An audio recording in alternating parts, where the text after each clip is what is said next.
Portal पे खबर आ रही है कि सोनम समलैंगिक थी। समलैंगिक भी हो सकती है। कोई वकील बोल रहा है कि सोनम को भी उसका हक मिलना चाहिए। कई कई जगह से तो ऐसी न्यूज आ रही है जिसका जिक्र करना भी अपने आप में बेशर्मी होगा। खैर, इन्हीं सारे खबरों के बीच में आज मैं एक डेडिकेटेड वीडियो लेके आई हूँ कि आखिरकार सोनम राज रघुवंशी केस था क्या। आज के वीडियो के बाद आपको सारी क्लियरिटी मिल जाएगी। उसके बाद आपके दिमाग में कोई भी डाउट नहीं रहेंगे। चलिए शुरुआत करते हैं आज की डॉक्यूमेंट्री को। नमस्कार, मैं हूँ अनामिका और स्वागत है आपका मेरे चैनल मिस्ट्री लाइबल में।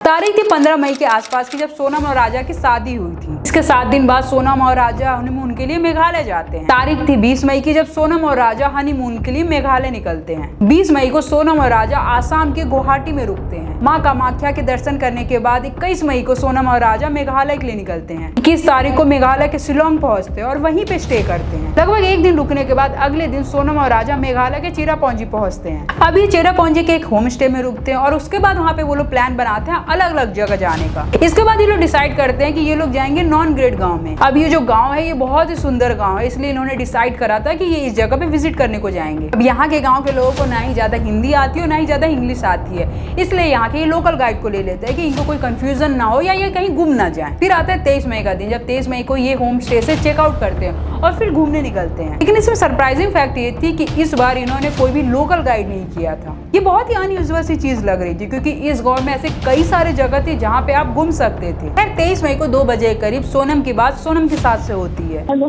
हेलो, हाँ मैं राजा का फोन चल रही हुआ अभी नहीं हुआ, बस हम चढ़ाई कर रहे हैं। हम ऊपर चढ़ गए फिर फोन लगाते हैं। और आज तो उपास होगा फिर? मेरा तो उपास है ना, मेरे को 2-3 बार बोल दिया। मैंने मैं घूमने के चक्कर में अपनी 11 थोड़ी तोड़ूंगी। लगाते हैं ऊपर पहुँच के। हाँ, कोई दिक्कत नहीं, लग गया ना फोन बस। और उसका कुछ देर बाद ही राजा की बात उनकी माँ से होती है। कुछ खाने का मिला कि नहीं मिला? केले खा लिया मैं। क्या खा लिए?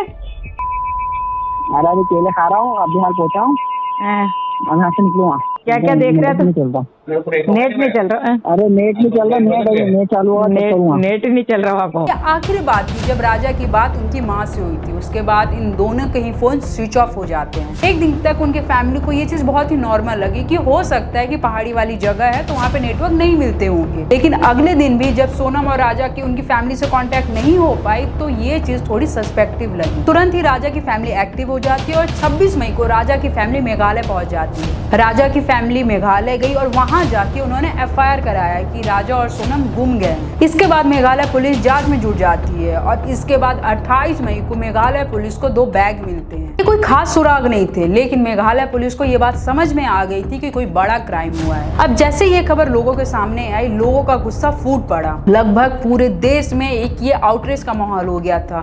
लोगों का ये कहना था कि मेघालय पुलिस सही से जांच नहीं कर रही है। लोगों ने मेघालय को क्रिटिसाइज करना शुरू कर दिया था, लोगों ने मेघालय के टूरिज्म को क्रिटिसाइज करना शुरू कर दिया था और लोगों ने मेघालय के पुलिस तक को क्रिटिसाइज करना शुरू कर दिया था। आउटरीच इतना ज्यादा बढ़ गया था कि मध्य प्रदेश के CM को भी इसमें इन्वॉल्व होना पड़ गया था। मध्य प्रदेश के CM मोहन यादव ने मेघालय के CM से बात करी कि भाई आप इस मामले को जल्द से जल्द सॉल्व करें। The Pradesh Chief Minister Mohan Yadav has requested Union Home Minister Amit Shah to order a CBI inquiry into the matter of the Indore couple wherein Raja and his wife Sonam went missing in Shillong, Meghalaya last month. इसके बाद ये मामला और भी ज्यादा गर्म हो गया, इतना ज्यादा गर्म हो गया कि इस देश के होम मिनिस्टर तक को इन्वॉल्व होना पड़ा इसमें। देश के होम मिनिस्टर अमित शाह ने मेघालय के CM से बात करी और रिक्वेस्ट करा कि आप इस केस को जल्द से जल्द सॉल्व करें। इन सारी चीज के बाद मेघालय सरकार पे बहुत ज्यादा दबाव बन गया था, इसलिए मेघालय सरकार ने एक SIT का गठन किया। इस SIT ने बहुत ही अच्छे से जाँच की और इस मामले की गुत्थी को सुलझा दिया। अब SIT ने क्या जाँच की, उसकी क्या रिपोर्ट आई, अब उसके बारे में हम एक एक करके बात करते हैं। सबसे पहले SIT को 20 साउडान के पार्किंग में राजा की बॉडी मिलती है। वो जो बॉडी मिलती है उसकी हालत बहुत ही ज्यादा खराब थी,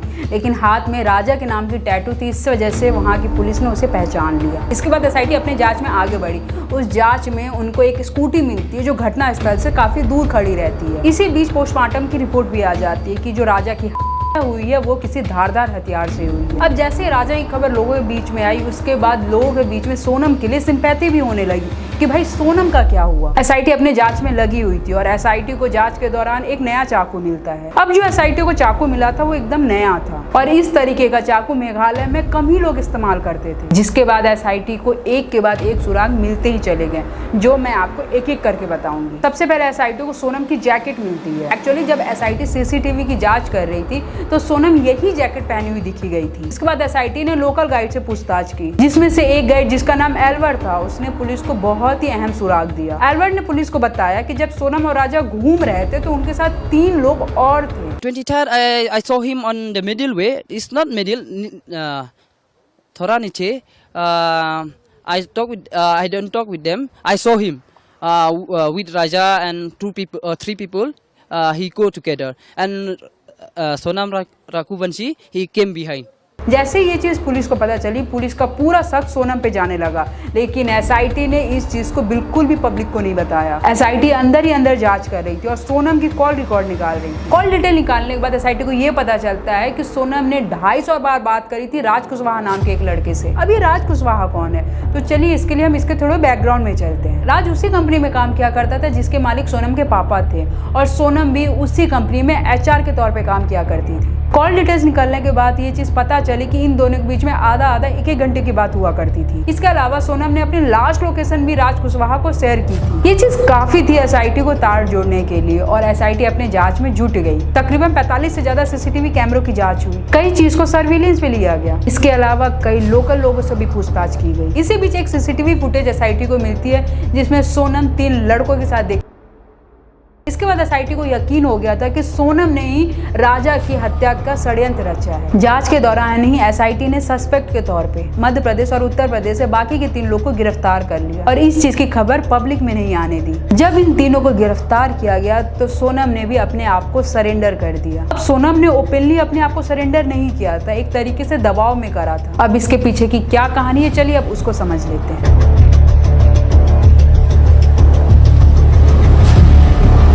तकरीबन 7 से 8 दिन के बाद सोनम गाजीपुर के एक ढाबे में मिलती है। ये ढाबा उत्तर प्रदेश के गाजीपुर में स्थित था। इस ढाबे का नाम था काशी ढाबा और सोनम इसी ढाबे पे मिली थी। पहले सोनम यहाँ पहुँचती है बहुत ही बुरी स्थिति में और ढाबे के मालिक से फोन मांगती है। फोन मिलते ही सोनम अपने भाई को कॉल लगाती है और अपने लोकेशन के बारे में बताती है। इसके बाद सोनम का भाई मध्य प्रदेश के पुलिस को इस चीज की सूचना देता है और मध्य प्रदेश पुलिस उत्तर प्रदेश के पुलिस के साथ कोऑर्डिनेट करके सोनम को गिरफ्तार कर लेती है। सिर्फ इतना बोलना चाहता हूँ कि सोनम रघुवंशी का मुझे कॉल आया था रात को 1:30 बजे और मैंने उसको जो भी आसपास का लोकल थाना है वहाँ पे उनकी कस्टडी में दे दिया था और उसके बाद में मेरी बात हो गई थी लोकल थाने से और वो 3 बजे तक थाने पहुँच गए हैं।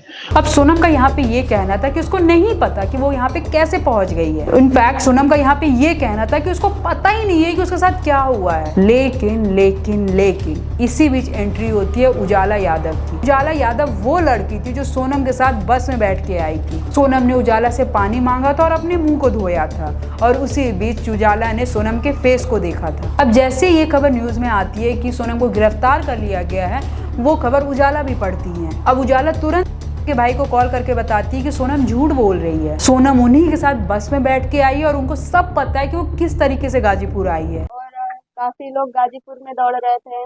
वो 1 स्टाफ सेंटर में बैठी थी, अंदर बैठी थी। तो 9 तारीख की सुबह जब हो रहा है, हाँ, तो उन्होंने जब बैठी थी तो सोनम के बोल रहे थे कि वो राजा की वाइफ सोनम का अरेस्टिंग हो गया, पुलिस ने बहुत अच्छा किया, ये किया वो किया। तो मैंने बोला अरे ऐसे कैसे अरेस्ट हो गई, ये लड़की तो बस में बैठी हुई थी।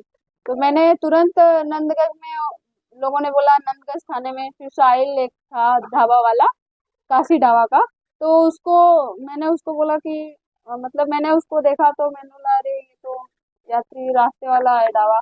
तो मैंने नंदगंज में कॉल किया, मैंने बोला सर ऐसी सी बात है। खैर 9 जून को दोबारा से मेघालय पुलिस उत्तर प्रदेश पहुंचती है और सोनम को अपने साथ ले जाती है, जिसके बाद मेघालय पुलिस ओपन कॉन्फ्रेंस करती है और क्लियरली बताती है कि हाँ, सोनम ही वो व्यक्ति थी जिसने राजा रघुवंशी करी थी। Yes, he was taken by surprise.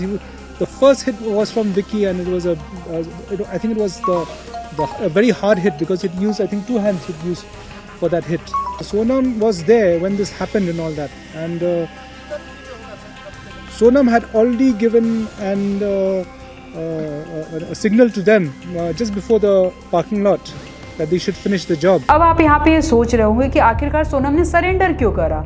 तो नो डाउट यहाँ पे सोनम को सरेंडर करना पड़ता, क्योंकि जिस तरीके से एसआईटी ने काम किया था और तीनों सस्पेक्ट को जेल में भेज दिया था, सोनम को पता था कि आज नहीं तो कल वो पकड़ा जाएंगे, इसलिए उन्होंने खुद सरेंडर कर दिया। अब एलिजिबली ये बताया जाता है कि सोनम और राज एक रिलेशन में थे। सोनम से राज तकरीबन 3 से 4 साल छोटे थे, लेकिन इसके बाद भी ये दोनों एक रिलेशनशिप में थे। अब जैसे सोनम ने बताया था कि उसकी शादी राज के साथ तय हो गई है, तभी से ये प्लान बनना शुरू हो गया था कि किस तरीके से राजा जानी है। राज अपने तीनों दोस्तों के साथ मेघालय पहुंचता है, जहाँ पे सोनम और राजा पहले से ही अपने हनीमून के लिए पहुंचे हुए थे। यहाँ पे कई सारों के कैमरे में इन तीनों को साथ में देखा गया है। इनफैक्ट यहाँ पे जो 3 सस्पेक्ट थे वो राजा से दोस्ती भी कर लेते हैं, और ये चीज हमें पता चलती है एक ब्लॉगर के वीडियो से। एक ब्लॉगर जिनका नाम देवेंद्र था, वो भी उसी टाइम पे शिलोंग गए हुए थे और रैंडमली अपनी वीडियो शूट कर रहे थे, और उसी वीडियो में तीनों सस्पेक्ट राजा के साथ देखे गए थे। मतलब आप समझ सकते हैं कि किस तरीके से इस के साजिश को रचा गया था। जब राजा पे इन तीनों सस्पेक्ट ने